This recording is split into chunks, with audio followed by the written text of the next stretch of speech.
শ্লোক আর মন্ত্রে ঠিক এই তফাৎটা হয়ে যায়। শ্লোক আপনাকে কোথাও নিয়ে যেতে পারবে না, আপনি এমনি একটা বানিয়ে দিতে পারেন, ওটার কোনো আধ্যাত্মিক কোনো মূল্য নেই। একটা তার মধ্যে একটা জ্ঞান অন্তর্নিহিত থাকতে পারে, আমার আছে হাত, আমি খাই ভাত, হয়ে গেল, একটা কবিতা হয়ে গেল। এটা কোনো দাম নেই, কারণ এটা অত্যন্ত ক্ষুদ্র একটা জ্ঞান দিচ্ছে। কিন্তু যখন আধ্যাত্মিক একটা সত্য, ঈশ্বর আছেন, এটা একটা আধ্যাত্মিক সত্য, আমাদের কাছে এটা একটা শব্দ মাত্র।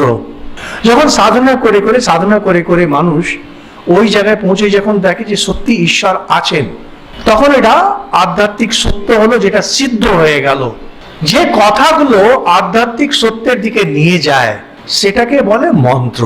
ছোট হলে ওটাকে বলে, যেমন আমাদের ওম, এটাকে প্রণব বলে।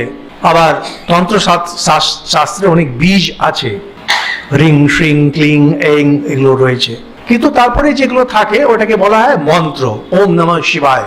এটা একটা স্পিরিচুয়াল ট্রুথকে সিগনিফাই করছে।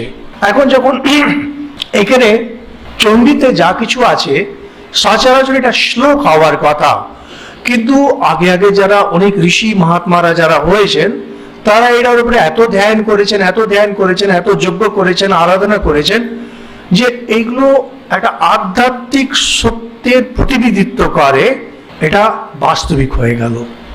তার মানে হচ্ছে যে যদি যে কোনো শ্লোক এর মধ্যে যেটা রয়েছে সেইটাকে যদি জপ করা হয়, সেটাকে নিয়ে যদি ধ্যান করা হয়, তখন সেই আধ্যাত্মিক সত্য বেরিয়ে আসবে আপনার কাছে, ওই আধ্যাত্মিক সত্য স্পষ্ট হয়ে যাবে। তো মন্ত্র মানে হলো একটা আধ্যাত্মিক সত্যকে রিপ্রেজেন্ট করছে। শব্দ যে কোনো শব্দ হতে পারে, কিন্তু যেমন ওম, সেই জন্য বলে ওম শব্দ নয়। শব্দ এই জন্য নয় যে শব্দ বলতে আমরা বোঝাই যে শব্দগুলো আমরা সচরাচর ব্যবহার করি। ওম বলতে বোঝায় সেই শব্দ যেখান থেকে সমস্ত শব্দের জন্ম, সেটা ওম, ওর একটা আলাদা নাম প্রণব। তেমনি বীজ এমনি শুনে মনে একটা শব্দ, কিন্তু তা না, ওটা একটা আধ্যাত্মিক সত্যকে দেখাচ্ছে। তেমনি ওম নমঃ শিবায়, এটা একটা মন্ত্র।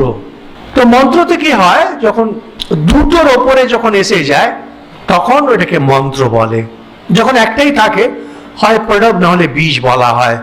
যখন ওটা আরো বড় হয়ে গেল, আধ্যাত্মিক সত্য হলে একটা মন্ত্র থাকবে। যেমন গায়ত্রী বিরাট লম্বা, ওম ভূর্ভুবঃ স্বঃ তৎসবিতুর্বরেণ্যং ভর্গো দেবস্য ধীমহি ধিয়ো ইয়ো নঃ প্রচোদয়াৎ, বিরাট লম্বা গায়ত্রী ছন্দে এটা। কিন্তু এটা একটা মন্ত্র, কারণ এটা যিনি জপ করবেন, ধ্যান করবেন, তিনি এক আধ্যাত্মিক সত্যের সম্মুখে গিয়ে দাঁড়াবেন।